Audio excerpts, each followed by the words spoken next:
أكد صاحب السمو الملكي الأمير سلمان بن حمد آل خليفة ولي العهد نائب القائد الأعلى على جملة من القضايا ذات التأثير المهم على الأمن الإقليمي، أبرزها التحديات التي تواجه المنطقة في ظل ازدياد الاهتمام الدولي بقضاياها، وما يشمل ذلك من مخاطر انتشار الأسلحة النووية وتصاعد ظاهرتي التطرف والإرهاب المتزايدتين في بعض الدول، وزيادة خطر احتمال استخدام الأسلحة الكيميائية والحيوية، وضرورة التركيز على أمن صناعة النفط إلى جانب تطور مظاهر الديمقراطية والعلاقات الأمريكية الإسرائيلية ودورها في عملية السلام بمنطقة الشرق الأوسط.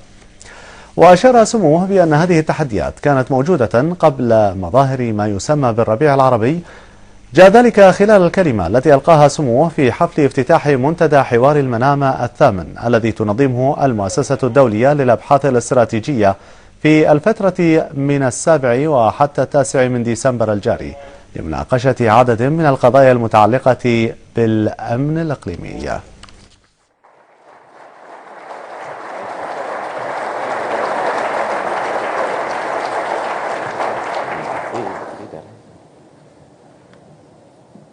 Bismillah ar-Rahman ar-Rahim. Good evening, ladies and gentlemen. Welcome to the Kingdom of Bahrain. It is indeed a great pleasure to see you all here. I genuinely extend my thanks for your time, your energy, and your effort in making this journey in circumstances that require us to be quite reflective and introspective and considerate when dealing with the matters at hand. I would like to thank you, sir, and the IISS for all of the great work that you do around the world, the great work that you did last year here with the Sherpa meetings, and especially for reconvening the Manama Dialogue at this critical time. I think I would like to start by outlining some regional challenges and interests that are shared by many governments around the world. Nuclear non-proliferation, probably in the forefront of many of your minds. The rise of extremists, compounded by potential entrance of, God forbid, chemical and biological weapons from nation states which seem to be failing at the present time. The resultant threat from terrorism, from that god-awful eventuality, is something that we must all be genuinely concerned about. Third, oil security, something that is rarely talked about these days, but is still critical to the recovery of many economies around the world, especially in the United States, and maybe more so in Europe. Number 4, the promotion of democracy and rule of law. This has been a long-standing goal of many governments, especially in the West, and I don't see it changing anytime soon. And for the United States in particular, it's managing its relationship with the State of Israel and the stalled peace process, which is important to us all. So those are 5 real heavyweight security concerns that I'm sure many of you consider. I would like to draw the attention of the audience to the fact that all of those serious challenges were present before the so-called Arab Spring. These are not new, but in fact, managing them through this turbulent time has gotten a lot harder as the instability in the region has grown. Consider this.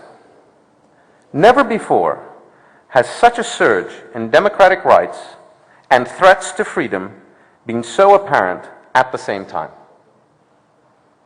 The outcomes of the tremendous change that we are seeing across the region have yet to be determined to be benign or, if I may say so, malign. So we must always keep a vigilant eye on where we are headed. The response from the international community has been mixed. Those governments in the West, or there are some governments in the West, that are criticized for doing too much, and at the same time, doing too little, which smacks to me of a need to refocus our efforts, or the efforts of those particular governments, to be more effective and more targeted and more in line with a coherent international public policy. The governments in the East, however, are seeking new ways to engage with our region, the Arab region, the Islamic region, and are deploying their growing influence to take advantage of the rapidly shifting global order. This is a reality, and it must be recognized. Add to that the power of the information age, either through the many satellite TV channels, which in my opinion were the real game changer on the information landscape, or the modern phenomenon of social networks, and you have the added challenge of the reach and speed by which events can rise is compounded by a factor that is unseen in human history. It is a tall order indeed, and I'm sure these subjects will be discussed over this weekend, as they need to be. We must realize, ladies and gentlemen, that we are dealing with a new Middle East. Make no mistake.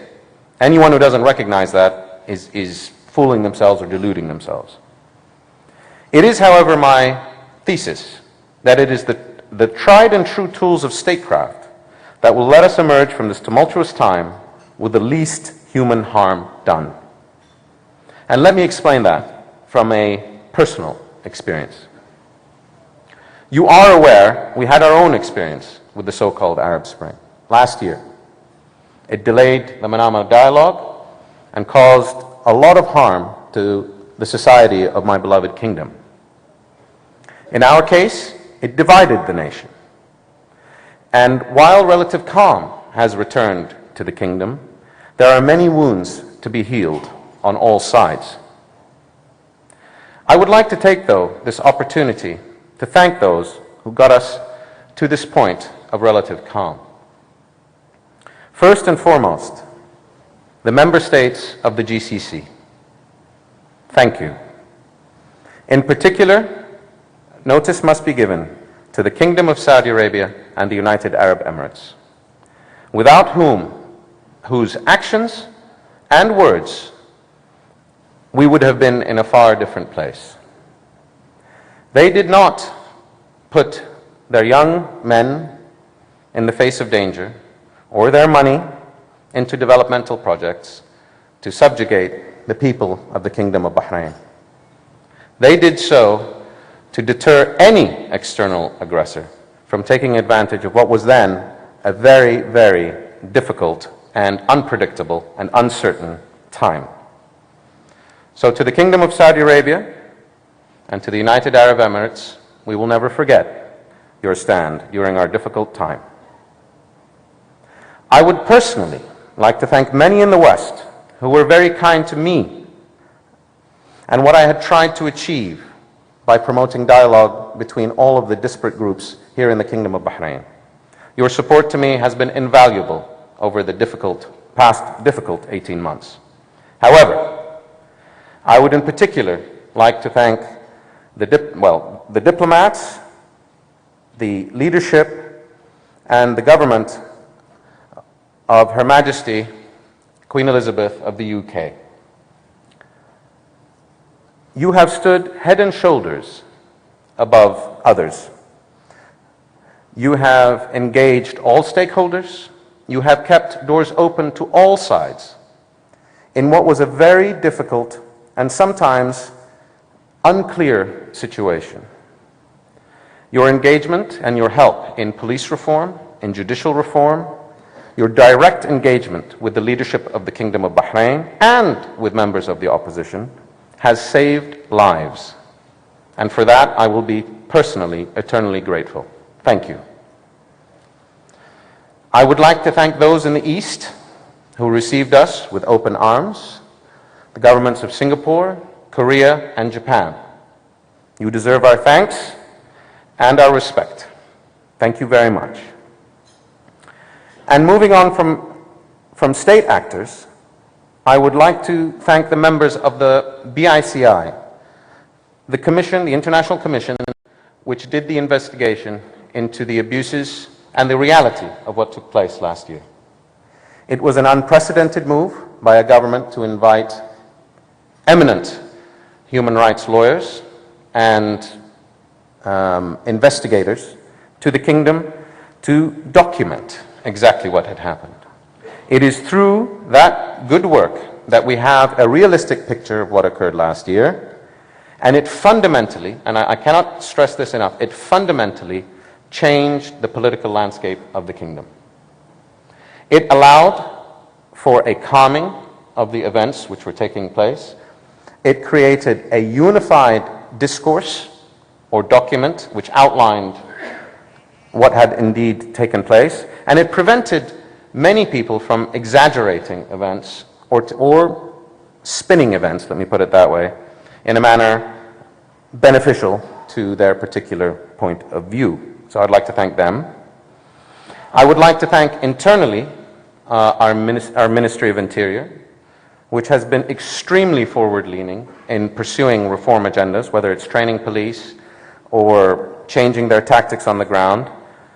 And under very difficult circumstances, with over 1,700 police officers wounded, some who have lost their lives, they have continued to maintain the discipline required to help facilitate an environment which brings people together. But, ladies and gentlemen, security is not the only guarantor of stability. Without justice, there can be no freedom, and without freedom, there can be no true security. I believe that the way forward for the Kingdom of Bahrain is as follows. The government of the Kingdom of Bahrain, I believe, has taken significant steps, but more work needs to be done. Specifically, reform and capacity building in the judiciary. I believe fundamentally that only through the genuine application of a just and fair and inclusive legal system will people feel that their own rights and their own futures are protected. So we must do more to improve the training and capacity of our own judges. We must do more to change laws which still can lead to, in my opinion, judgments which go against the protections guaranteed in our Constitution. We must do more to stop the selective enforcement of law. This is key. This is what will build trust across the whole of the society here in the Kingdom of Bahrain. And also, the responsibility does not lie solely with those who are in a position of authority. Political figures who disagree with either the constitutional structure or the performance of the government must condemn violence. Silence is not an option.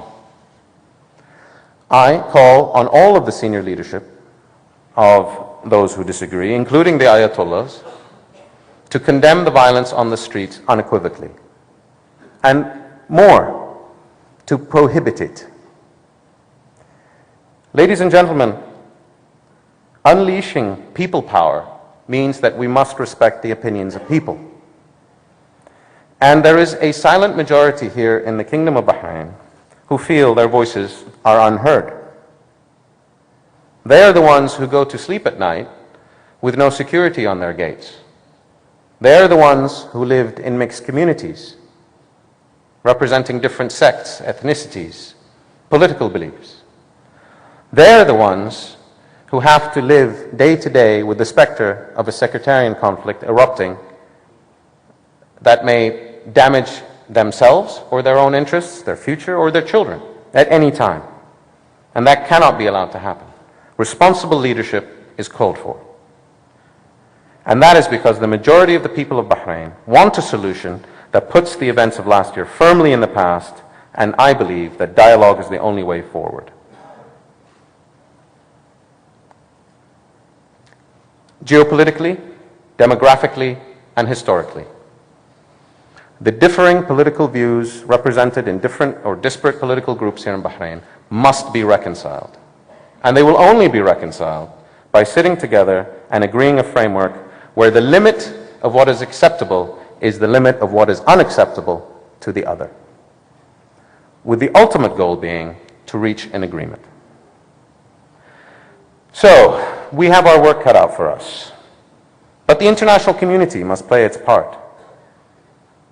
Wishing for peace never works, but peacemaking does. I call on our friends in the West to engage, like the United Kingdom has done.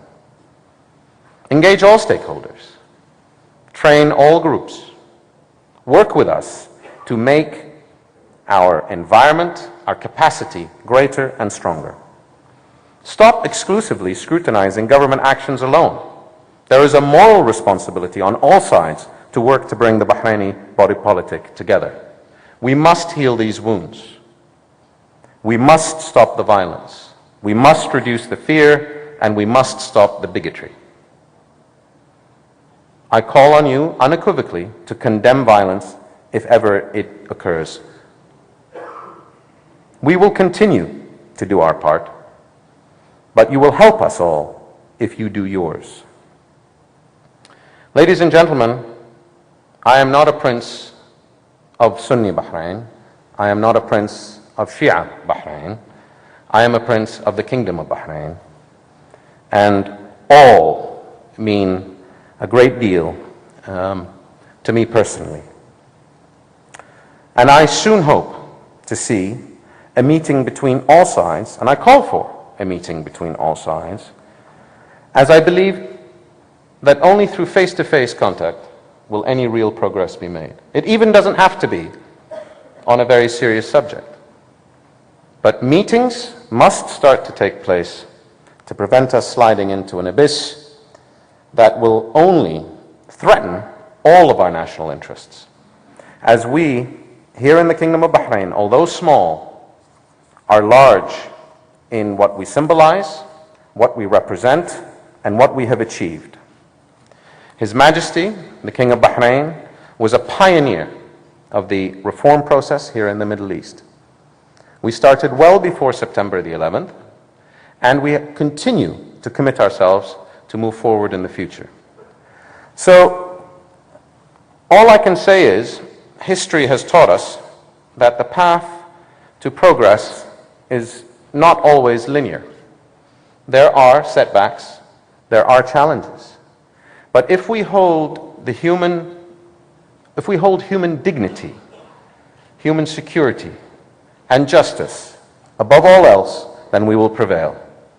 If we fall into the dangerous area of sectarianism, false, misplaced nationalism, and isolationism, then history also teaches us that failure is not far behind. So I urge you to wish us well in our endeavor, and I wish you well in sorting out, maybe for you, some of the more relevant problems that you have come here to seek to address. Thank you very much.